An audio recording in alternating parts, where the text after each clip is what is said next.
1908 में लड़ी गई थी जम्मू की most important battle of घूमट।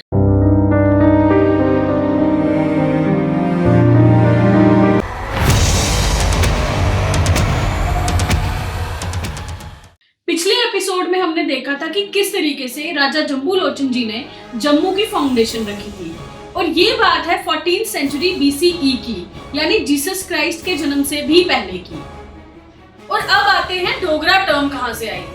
Scholars के अकॉर्डिंग 10th से लेकर 11th सेंचुरी AD के बीच चंबा में एक कॉपर प्लेट इंस्क्रिप्शन मिली थी, जिसमें लिखा गया था लॉर्ड ऑफ दुर्गरा, और इसी दुर्गरा से माना जाता है कि टर्म आई डुग्गर, और डुग्गर से बना डोगरा। डोगरा क्रॉनिकल्स के अकॉर्डिंग जम्मू को 9th सेंचुरी AD में रूल कर रही थी देव डायनेस्टी।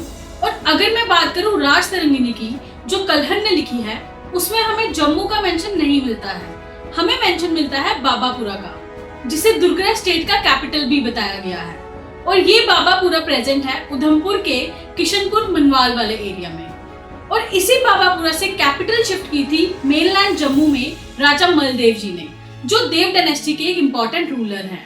राजा मलदेव जी ने ही हमारे जम्मू को सेंट्रल एशिया के सबसे बड़े इन्वेडर तैमूर से बचाया था। 1399 में लड़ी गई थी बैटल ऑफ तवी, और इसी बैटल ऑफ तवी में तैमूर जम्मू को कॉन्कर करने आया था।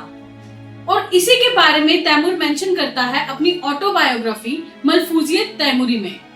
तैमूर बताता है बहु फोर्ट के बारे में, और बहु फोर्ट में ही स्थित एक मंदिर के बारे में, यानी हमारी बाबे वाली माता जी के बारे में। जम्मू में 22 प्रिंसिपैलिटीज अपने अपने रिस्पेक्टिव एरियाज में रूल कर रही थी, और सर अलेक्जेंडर कनिंघम, जो फर्स्ट डायरेक्टर जनरल रह चुके हैं ASI के, वो इन्हीं 22 प्रिंसिपैलिटीज को क्लासिफाई करते हैं एज डुग्गर स्टेट्स।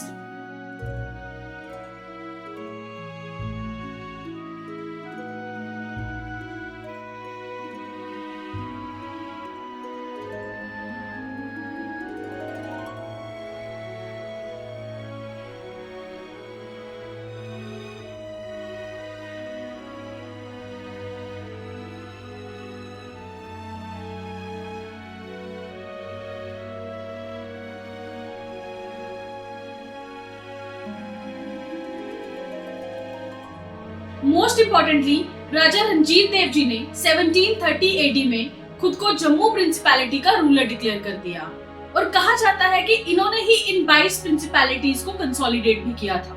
देव डायनेस्टी के सबसे लास्ट रूलर थे राजा जीत देव जी, और इनके टाइम पर ही सिख एम्पायर ने जम्मू को एनेक्स किया था। और 1808 में लड़ी गई थी जम्मू की most important battle of Ghumat. Battle of Ghumat लड़ी गई थी तवी रिवर और घूमट गेट के पास, और हमारी लोकल डोगरा फोर्सेस को लीड कर रहे थे मियां मोटा, जो महाराजा गुलाब सिंह जी के दादा मियां जोरावर सिंह के भाई थे। और ओपोनेंट की साइड पर सिख फोर्सेस को लीड कर रहे थे सरदार हुकम सिंह चिमनी अंडर महाराजा रंजीत सिंह जी ऑफ लाहौर।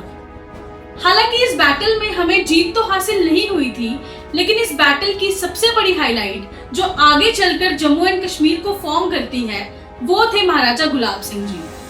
महाराजा गुलाब सिंह जी ने मात्र 16 की आयु में ही इस बैटल में हिस्सा लिया था, और ऐसा माना जाता है कि वो अपने दादाजी की परमिशन के बिना ही बैटलफील्ड में लड़ने को उतर गए थे। छोटी हाइट होने के कारण उनकी ओपोनेंट की नेक तक भी स्वॉर्ड नहीं पहुंचती थी, लेकिन उन्होंने अपने ग्रेट स्किल से ओपोनेंट को मार गिराया।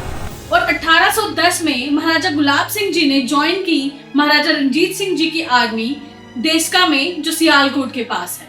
अगले एपिसोड में हम देखेंगे कि महाराजा गुलाब सिंह जी ने किस तरीके से आगे के कैंपेन्स लड़े और जम्मू एंड कश्मीर की कंसोलिडेशन की।